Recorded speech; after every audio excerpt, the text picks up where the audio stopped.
Who is the worst team in the NL Central? Well, record would say one thing, while the last 4 games say another. What exactly can we learn about these teams that are bottom feeders in the NL Central the rest of the way? Glad you asked. Welcome into another Locked On Reds, Locked On Pirates crossover. I'm Jeff Carr, he's Stephen Offenbaker, and he's Ethan Smith. We are part of the Locked On Podcast Network, your team every day. Thanks as always for making us your first listen. We're free and available on all platforms. On today's crossover, we will give you plenty of reasons to watch the Reds and Pirates over the final 20 games, as neither one of these teams are making the playoffs. But we are all suffering fans of two horrible teams this year. That is something that definitely brings us together. But one of us is happier than the others. I bet you can't guess who. Well, I mean, hey, it's nice to have a 4-game. Well, that's not happy. You don't sound that happy. Well, Come on now. This was our first 4-game sweep since like 2018, so it's been a while. So I don't know what this feeling is like. First time since 1991 doing it to the Reds in Cincinnati. Just Ethan is emotionally overloaded right now. That's what's happening between the football game on Sunday and the Pirate series. You know, the good folks of Pittsburgh just can't quite cope right now. To quote the great Dejan Kovacevic, he said, "Does Cincinnati have a hockey team that the Pittsburgh Penguins can beat this week?" Yeah, really. Not in the NHL at least. Well, looking at this series, there were quite a few good performances at the bat. They were all on Pittsburgh's side. There were so many home runs hit by the Buccos in this series. Who is your main guy that you take away from the series going, I like what he did? Rodolfo Castro, 100%.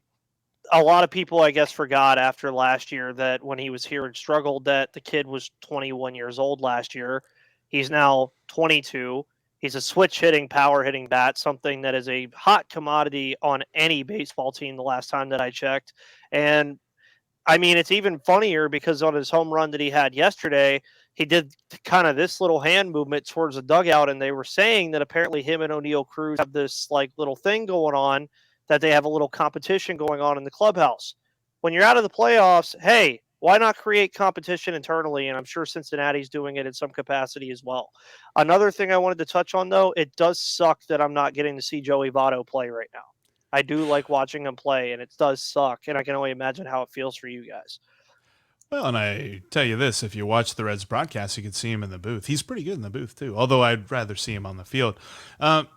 Steve, who do we take away from this series as somebody that was good?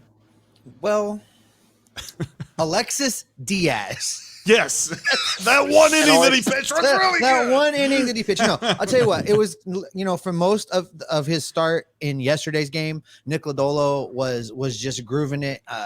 Obviously, those finishes. We would like to improve on his last inning of play each and every time out. But I also do feel like that he's probably of a mindset of, good God, please don't come and get me, because whoever they're bringing in after this is just going to screw the pooch. So I understand maybe sticking around with Lodolo a little too long in each of his starts. Diaz is one inning, but that was indicative of where he's at in his performance this season. We talked about this yesterday, Jeff. That guy's lights out. Of course, Kyle Farmer, the Locked On Reds killer, delivered a 2-for-4 performance because we talked about him yesterday not belonging in the game when he was put in a pinch hitter. And then, of course, I always root for a good catcher hitting the ball performance. So Austin Romine parking one into a very, very empty bleacher section of Great American Ballpark was also fun to see. Yeah. You know who would have had fun with that one? Zach Hampel, because he would have actually been able to run to another section to go grab a baseball and not have I would love to see that guy like trip and fall on his face, like trying to do. I would love to see that happen. Well, without disparaging somebody who's picking up a home run ball, I will say this. Nick Lodolo, honestly, the one swing from Rodolfo Castro was his one blemish on the day. And there are going to be times here in the future when he is pitching that one swing will not be the one thing that kills him, because the lineup's actually going to support him. And if the lineup supports a guy that pitches as well as he has, 31 strikeouts and 3 straight starts to 1 walk. Absolutely phenomenal. That's pretty good from him. Absolutely Yeah, phenomenal. well, for my I've Locked On Pirates listeners, they know I love the strikeout to walk ratio, so oh. that is music to my ears.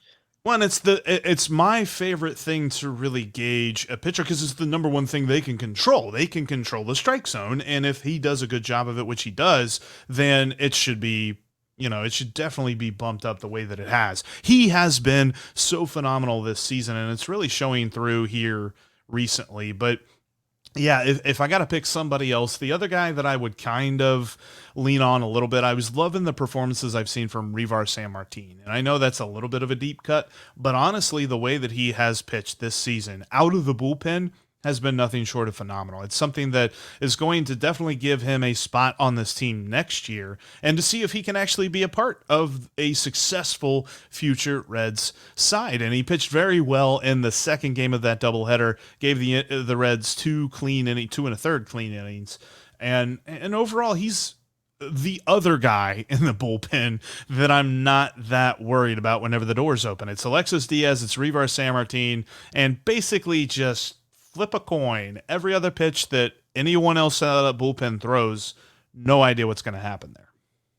I also like that Aristides Aquino was back for one game in the Yes. series, and then now he's just Aristides Aquino again, I guess, after the rest of the series. Still, Steven, this was before your presence here on the Locked On Reds podcast, where me and Jeff jokingly said that Aristides Aquino would kill as a Pittsburgh Pirate because PNC Park would play his play style so well that it was ridiculous. And then, of course, he got sent down at one point, I believe, and I was like, okay, thankfully that didn't happen. And then I saw over the last week that he was hitting like 350 with like a 700 slugging percentage and all like crazy numbers that he had. So it was nice to keep him at bay, and that was the thing I think that impressed me the most.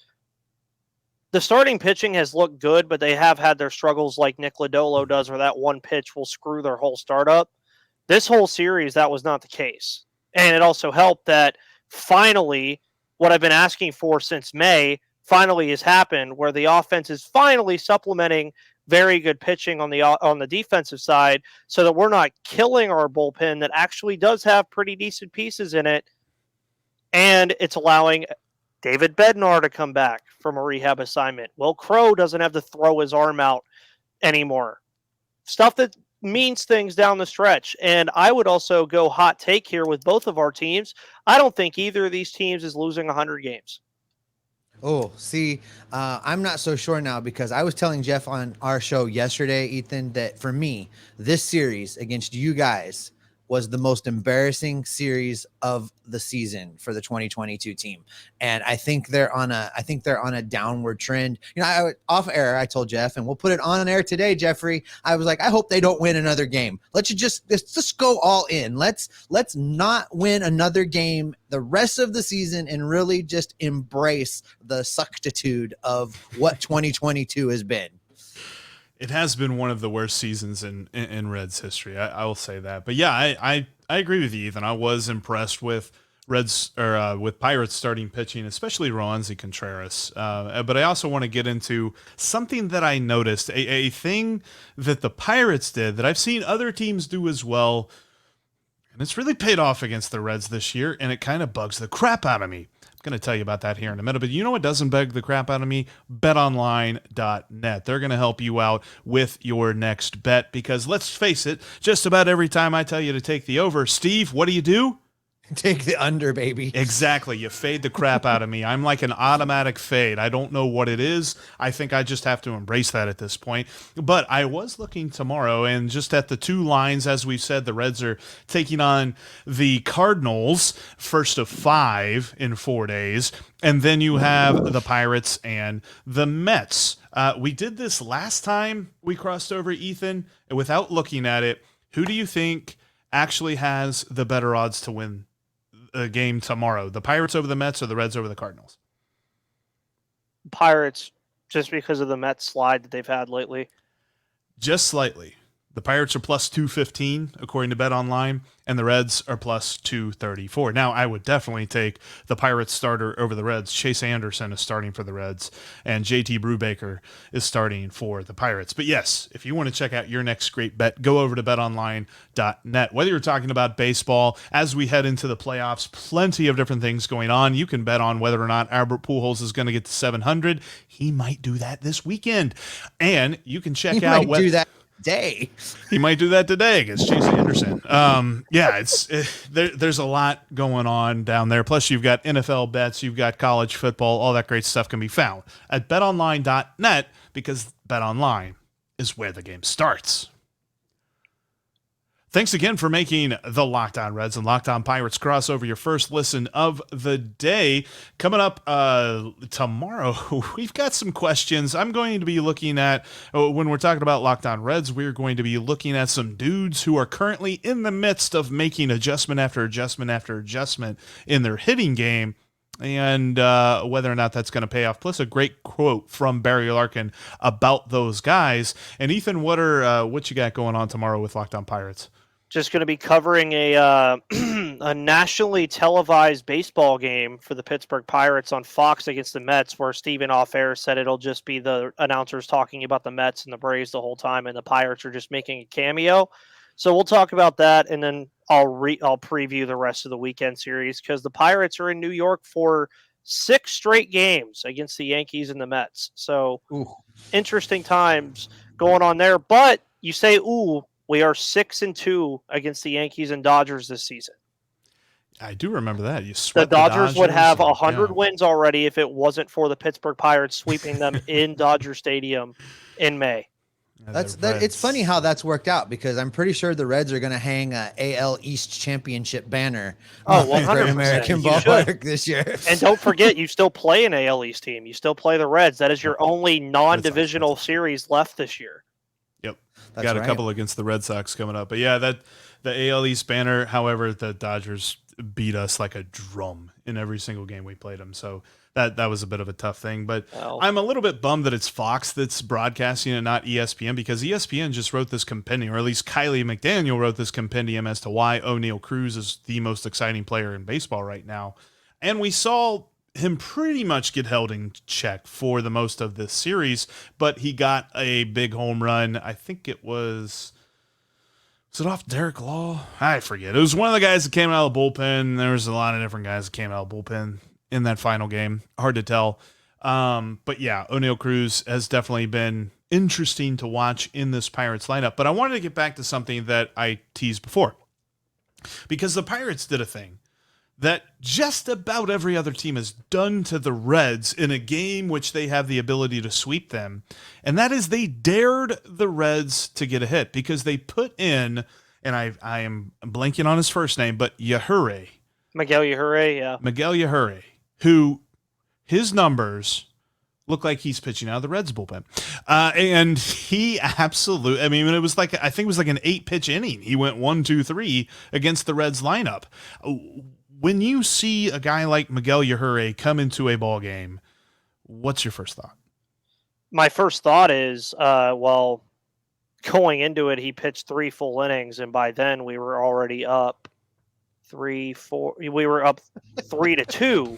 So obviously, I'm having a heart attack like I had with Evan McPherson and Chris Boswell on Sunday. Which at that point, I was going to say, just go grab somebody from the Reds bullpen to kick or be your long snapper. You guys would have had a better chance than whoever the hell you guys had out there before. But Yajure's been that kind of guy where Contreras has obviously overshadowed him for obvious reasons in that Jameson Taillon trade. But he has the ability to do what he did there.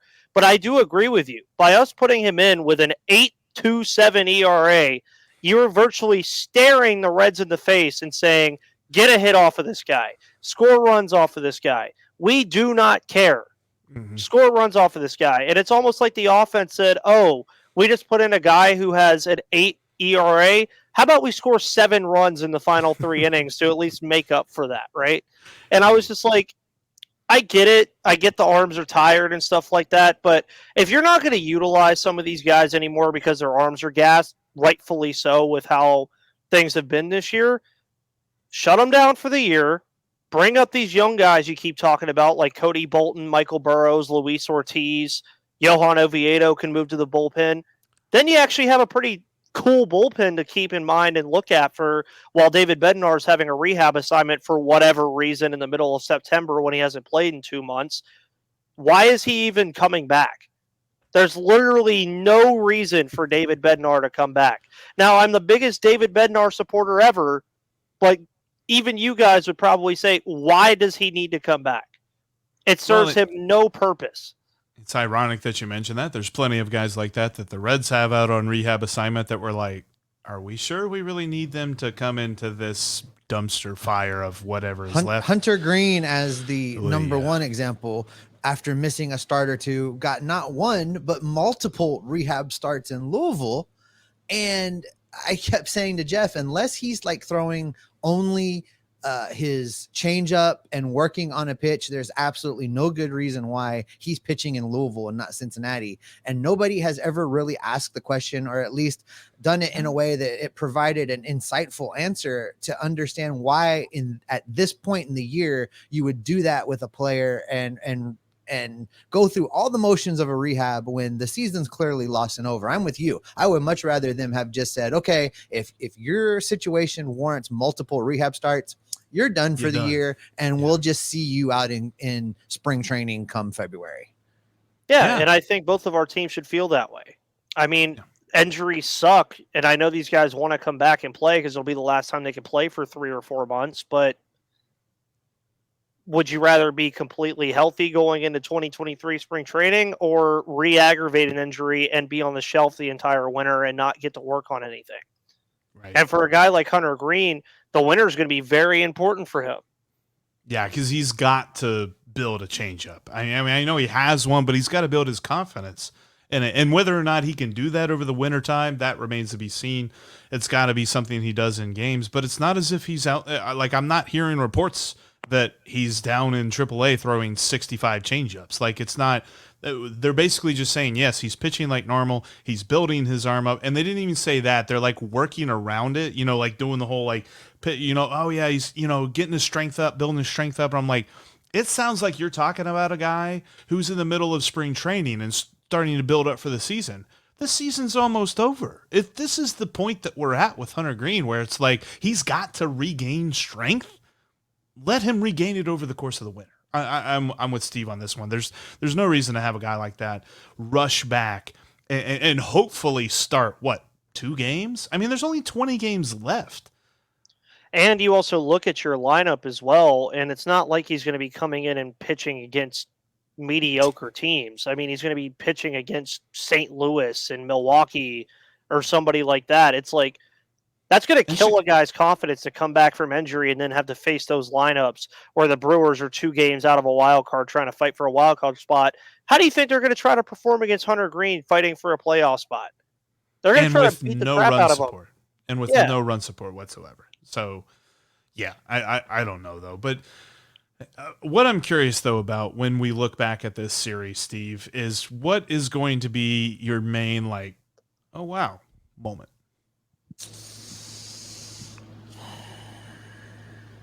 I don't know that there is one. What was oh wow for me was, oh wow, it's the first time that the Pirates have swept us, and God knows how many games at Great American Ballpark in a 4-game series. Oh wow. Home runs are being hit into the bleachers at Great American Ballpark, and there's gams with walkers that have time to go retrieve the baseball. Oh wow. You've got pitchers coming out of the bullpen where I don't even know if you're making up their names or not on some days. So oh wow. But in all seriousness, I think for me, Alejo Lopez, oh wow, he's putting it together. I think for me, Alexis Diaz, a legitimate closer. Oh wow. I think for me, the fact that some of these younger guys in a season where it would be very easy to quit, in a season where it would be very easy to not try hard at all, they're still out there busting it. Oh wow, things to look forward to. So those are my real oh wow takeaways from the game. But the other stuff is just this season's wearing on me, Jeff. Yeah, I don't blame you at all. And I do have an oh wow of my own. And Ethan, I'm going to ask you what your oh wow is. Mine involves a hitter, something that the Reds didn't see a whole lot of during this series, and we're going to get into that coming up next. But before we get into that, I want to let you know you can follow us outside of the show. We have plenty of takes, whether it comes to baseball, whether it comes to Ethan and the Clippers and NBA basketball, as that's not that far from getting started up here. And plenty of football takes between the Bengals and Steelers. And every so often, I'm going to give you a take like I did today about the commercials and why on earth Papa John's came up with a pizza bowl that gets rid of the crust. Like, who asked for that? Who don't forget my that? Ohio State Buckeyes and Hawaii football Rainbow Warriors takes that you can get on Twitter as well. Yeah, how did it feel when Ohio State beat a top 5 team? Oh, wait. Didn't they just lose to Marshall last week? That was Notre Dame, not Ohio State, my friend. Oh, I know it was. I said, how did it feel to beat top 5 team? Oh, yeah, for sure. Hey, I take every win I can get at this point. Bearcats, baby. That's all I got to say about that. Yeah, no, when I'm talking about, oh, wow. Oh, yeah, but I mentioned you can follow us on Twitter. If you're watching on YouTube, you can see my Twitter handle is at Jeff Carr with 3 Fs. Steve's is at S. Offenbaker with 2 Fs. And Ethan's is at MVP_Ethan. No Fs in that. All right. Except my takes. Those were Fs. That's right. That's a good one. My oh wow player for this series, and he's a guy that I think I've resisted this take until now. I'm back in on Aristides Aquino. I am. You're going to see those season numbers and you're going to be like, he's batting like 202, Jeff. What are you talking about? Let me say this. He is absolutely phenomenal defensively. You want to make sure that his glove is out in the field. You want to make sure that his arm is out in the field. There was a situation where the Pirates had a guy on second. It was a single that was hit to Aquino in right field. He picks up the ball. They hold the runner at third. They know they're not running on that arm. Love that kind of mentality. But also at the plate, the one thing that has killed him his entire career is the breaking ball low and away. Not only has he learned to see that, he's also learned to foul it off. I've seen him actually make contact with it because he has changed his stance. They've talked about it a lot on the broadcast where he does a toe tap right before he swings, and it kind of holds him back a little bit, and he is able to control his bat speed through the zone a lot more. He's able to foul off that pitch, lay off that pitch, and he's doing things that I love to see otherwise when it comes to actually making contact, and that is the only time he makes contact no longer is just home runs. He's hitting singles, he's hitting doubles. I'm seeing a much more well-rounded Aristides Aquino. Does that mean that he is the future cleanup hitter for the Cincinnati Reds? I'm not ready to say that, but I am ready to say that my unconditional love and complete unbiasedness toward Aristides Aquino has returned.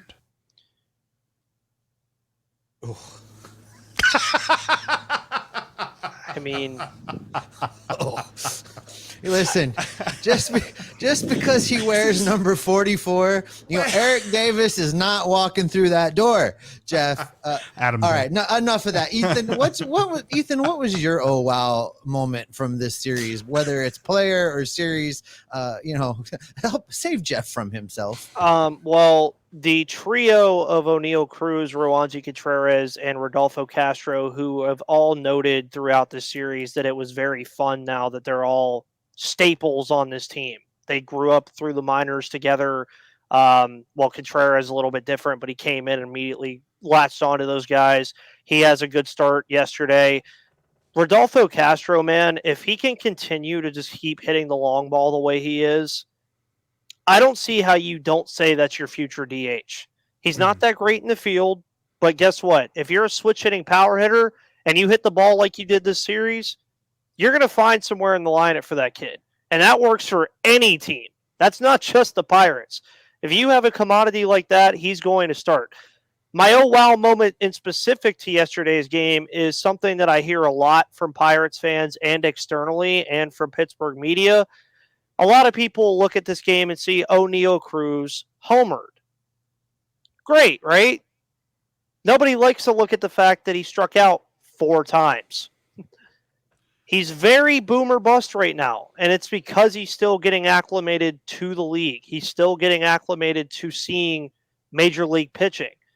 With that said, he's batting .223 with 15 home runs and 46 RBIs.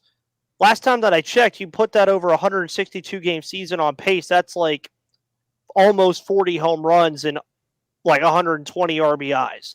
So I think That's Joey Gallo. Yeah, I mean, the wow factor is I get to watch ONeill Cruz play baseball every day and talk about him as much as I want and get paid for it. So, I mean, I think everybody enjoys that. And it was just nice to see the offense finally wake up.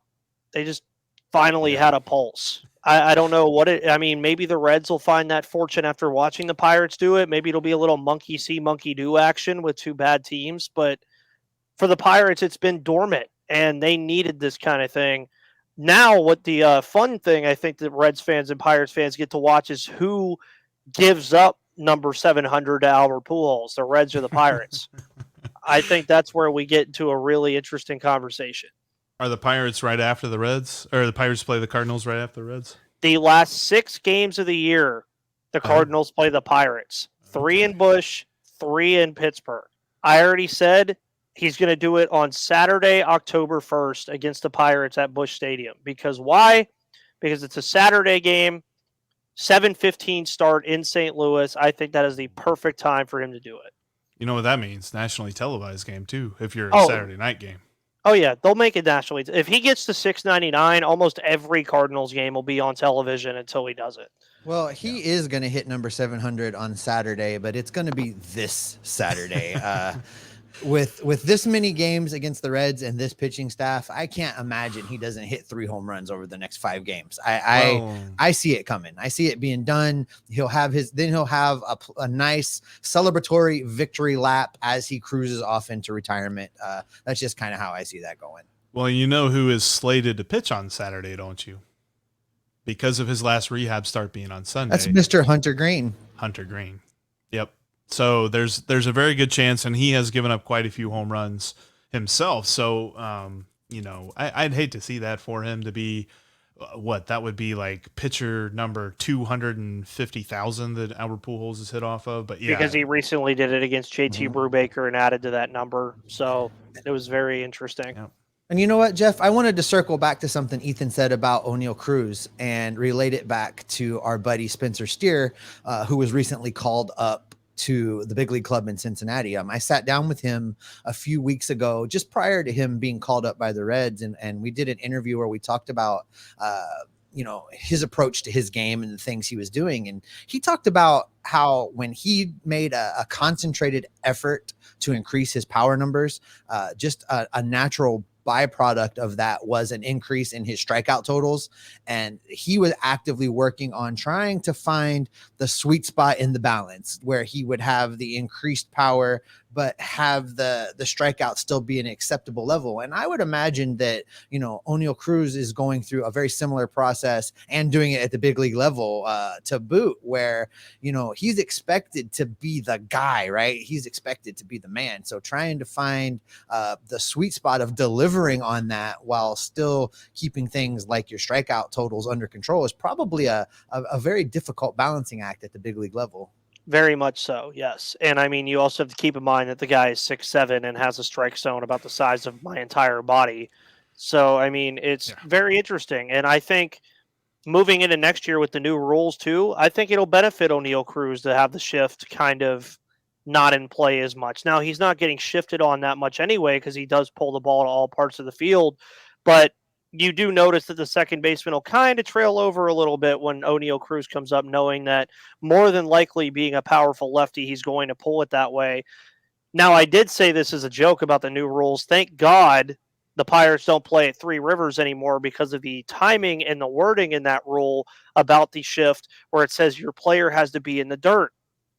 At Old Three River Stadium, there was only dirt around the bases. The rest of the field was grass. So we would have been screwed for 81 games because our you'd have the guys would weirdest have had shift to be ever. literally right there. Now, what I am interested in, I wanted to get an opinion on this. That said that you have to be in the dirt until the pitch is thrown. So are we going to literally see guys just booking it to the outfield in the grass after the pitch is thrown to try to get out to a ball? You get like the arena football, like formations that they get on offense where everybody's like sprinting up to the line right before the hike or something. Yeah, that'd be kind of crazy to have like a specialized infield that way. Just like, all right, and go. All right, shift over. I don't think so. I think that you'll still probably see a lot more straight up defense. You'll see double play shifts. You'll see, the infield in whenever the bases are loaded and things like that, which I do wonder, like, was there any sort of phrasing, because it was something that the Cardinals employed heavily in that marathon 13-inning game that the Reds and Cardinals played a couple of weeks ago where they had a 5-man infield? Was there anything saying against that? Because I don't remember. When I read it, I think it spoke to minimums. It didn't speak to maximums. Okay. So a minimum of 2 infielders on each side of second base. So I think that would be allowable. Here's what's going to happen, guys. This is going to be the first year of it. They have tinkered with it in the minor leagues, but that's not the real deal. They're going to roll it out next year. It's going to make its appearance in the major leagues. Teams will do whatever they can to find a way to get right up to the line and find a competitive advantage. And then that rule is going to get refined. It's either going to get refined halfway through the season or it could potentially wait until the off season. But the true intent is to go back to a traditional, true positioning of infielders. And that's the direction they'll continue to refine the language to get it to a point where we have a true third baseman and shortstop and a true second baseman and first baseman. And they'll get it there. And it might take a little bit. And Rob Manfred might actually have to do a little bit of work to get it to where it makes sense, and God help us while we wait on that, because that man, as you know, hates baseball. Well, now I also just can't wait for Box after the third pickoff attempt with ONeill Cruz having a lead halfway towards second. You have to get him out or else it's a balk. So yep. Exactly. We're going to see that a lot. It's going to be interesting to see the implementation of all of that, but that's definitely going to be something that we are going to speculate on quite a bit as the season comes to an end and the offseason moves forward. But that's going to do it for us here on this crossover edition of the Reds and Pirates, Locked On Reds and Locked On Pirates episodes. Ethan, thanks so much for joining us. If this is your first time watching either Locked On Reds or Locked On Pirates, make sure you are subscribed. We have you covered every single day right here about your favorite team, the Reds or the Pirates. And we are going to be with you all through the offseason, as well as both of these teams are in a period of transition. And I said it earlier this season, I still think I'm standing by it, that I think that the Pirates are 1 year ahead of the Reds in this. I think that next year they're going to be pretty interesting to watch, so long as they actually manage the roster the way that they should. Ha ha ha ha. Yeah, that's your big part right there. That's a thing that you're expecting Bob Nutting to spend money, Jeff. That one, well, not for money, but like just to have the right guys up. Anyway, that's more for you to discuss and more for us to just watch and find out. But that's going to be it for us here. Make sure you now check out Locked On MLB, as Sully has you covered with his unique takes and perspective on the league-wide goings-on each and every day. That's Locked On MLB, just like Locked On Reds and Locked On Pirates. It's free and available on all platforms, including YouTube, Odyssey, iTunes, Spotify, Google. Basically, think of a podcasting app. We're there. We'll talk to each and every one of you tomorrow.